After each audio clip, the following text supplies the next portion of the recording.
Hey guys, कैसे हैं आप लोग। सबसे पहले इस वीडियो को अगर आप बंद करने का सोच रहे हैं तो अगर आपको सच सुनना पसंद नहीं है तो बिल्कुल वीडियो को आप बंद कर दें।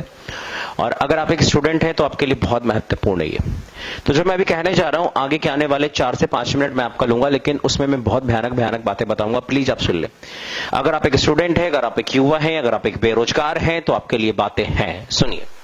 सीन कुछ इस प्रकार का है कि आईबीपीएस की आज वैकेंसी आती है।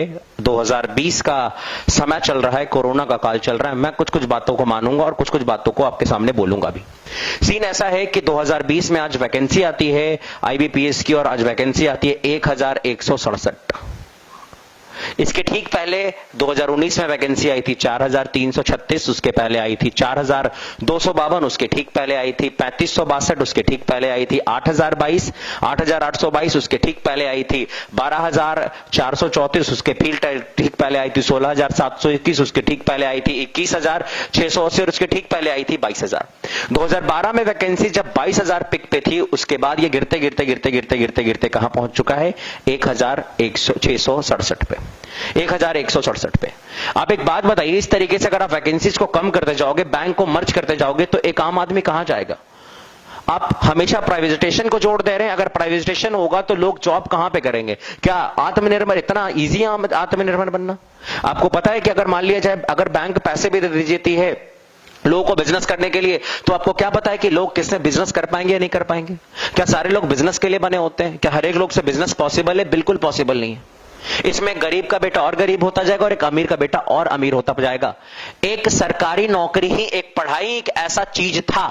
शिक्षा व्यवस्था हमारी शिक्षा व्यवस्था एकदम बिल्कुल भी सही नहीं है। और शिक्षा एक ऐसा चीज था जिसके बदौलत एक गरीब आदमी भी आगे बढ़ के अपने बेटे के दम पे वो अपना दिन चेंज करना सोच सकता था। लेकिन वो भी पॉसिबल नहीं है क्योंकि वैकेंसी इतनी घट गई है। कहां से होगा 1167 वैकेंसी है। बच्चा क्यों तैयारी करेगा ये बताओ मुझे। और इतनी वैकेंसी पे क्या होने वाला आप मुझे ये बताओ। मैं तो 3 एग्जांपल आपको दूंगा। आप प्लीज बिल्कुल अपना पलक भी मत झपकाना, वीडियो पे लगातार टिके रहना। अगर आपको गलत बात लगे आप नीचे लिख के जाना। अब मेरी बातों को सुनना। 22000 से वैकेंसी शुरू हुई थी और 1667 वैकेंसी तक हम लोग पहुंच चुके हैं। इतना कम डेटा हो गया है। और साथ ही साथ जो हमारे फॉर्म भरने वाले लोगों की संख्या है वो 10 लाख से भी ज्यादा है। आप अगर 10 लाख रुपए की गाड़ी खरीदने जाइएगा ना, तो आपको वो जो शोरूम वाले होंगे वो 1000 रुपए का केक वेक और ताम झाम में बिल्कुल यूं ही पैसा बर्बाद कर देंगे। जब आप 10 लाख का चीज खरीदने जाते हो तो उसमें 1 लाख का कोई वैल्यू नहीं होता है। सॉरी, 1000 का कोई वैल्यू नहीं होता है। और आप 10 लाख के कैंडिडेट में 1000 सीट देके कौन से वैल्यू निकाल रहे। इससे बढ़िया नहीं देते तुम।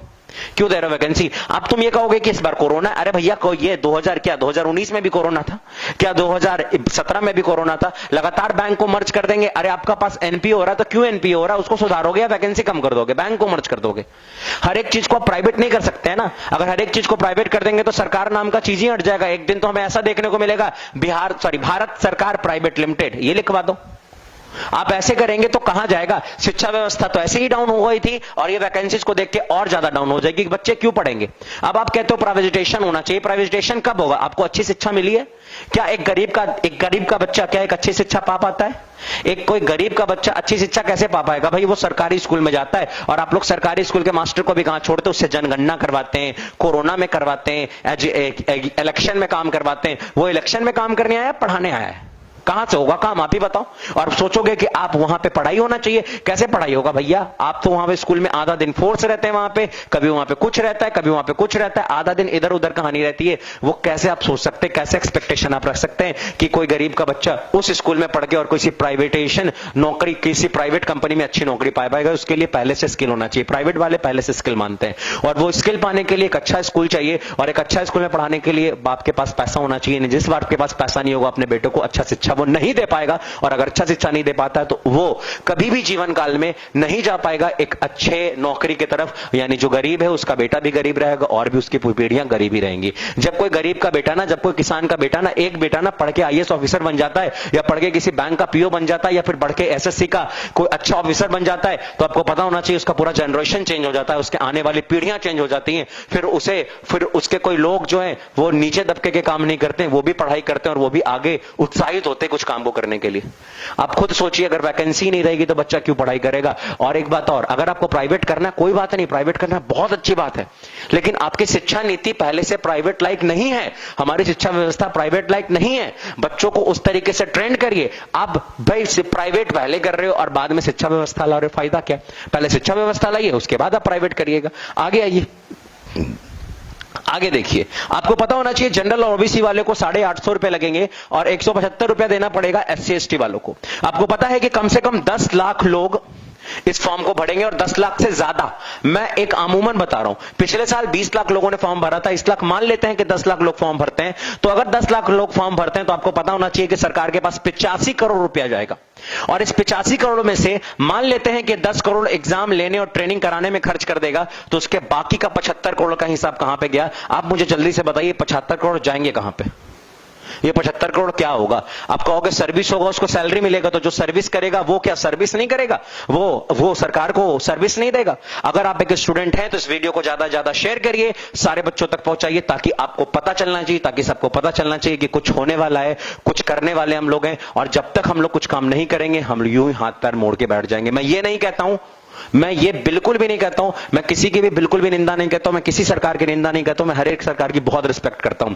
बहुत अच्छा है हम लोग राम मंदिर बना रहे हैं, बहुत अच्छा है हम लोग 370 हटा रहे हैं, बहुत अच्छा है हम लोग पुलवामा अटैक का हमला ले रहे हैं, लेकिन बहुत अच्छा तब होगा जब हमारे देश के युवा कुछ करेंगे, बेरोजगार नहीं घूमेंगे। मेरे भाई बेरोजगारी बहुत बढ़ रही है, और अगर आपको लग रहा है कि आप बेरोजगार हैं तो इस वीडियो को शेयर करिए। और इस वीडियो को ऊपर नीचे कुछ लिखने वाले लोगों को मैं पहले ये बता दूं कि बेटा आप लिखने के लिए तो कुछ भी लिख सकते हो, बाबू आप लिखने के लिए तो कुछ भी लिख सकते हो, बच्चा मेरे आप लिखने के लिए तो कुछ भी लिख सकते हो, लेकिन एक बड़ी बात आती है, एक बहुत खूबसूरत आती है कि भाई आप पहले उस स्टूडेंट को देखिए जिसका लास्ट साल था, जो कई सालों से मेहनत कर रहा था, कि अगर वो इस बार कुछ एग्जाम देता है और एग्जाम निकल जाता तो उसके साथ कुछ होगा।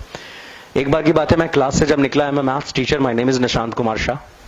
मैं एक बार क्लास से निकला, एक बच्चा मेरे कंधे पे आकर रोने लगा, बहुत तेज तेज से रोने लगा। मैंने उसे बहुत देर चुप कराया।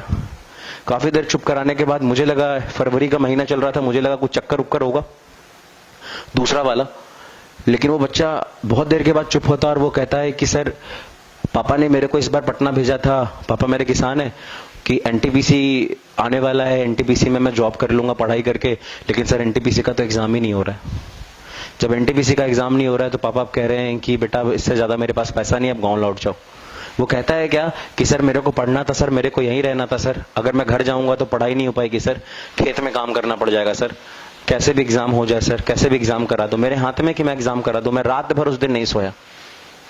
क्या आपको पता है कि बच्चे कैसे आके रोते हैं, क्या आपको पता है कि बच्चे क्या करते हैं। अगर रियलिटी में अगर आप एक स्टूडेंट हैं तो भैया प्लीज वीडियो को शेयर करिएगा और उन लोगों तक पहुंचने दीजिएगा वीडियो जो ऊपर प्रोफाइल में बैठे हुए हैं, ताकि उनको भी पता चले कि क्या सीन क्रिएट हुआ है। आज के लिए इतना ही, थैंक यू वेरी मच।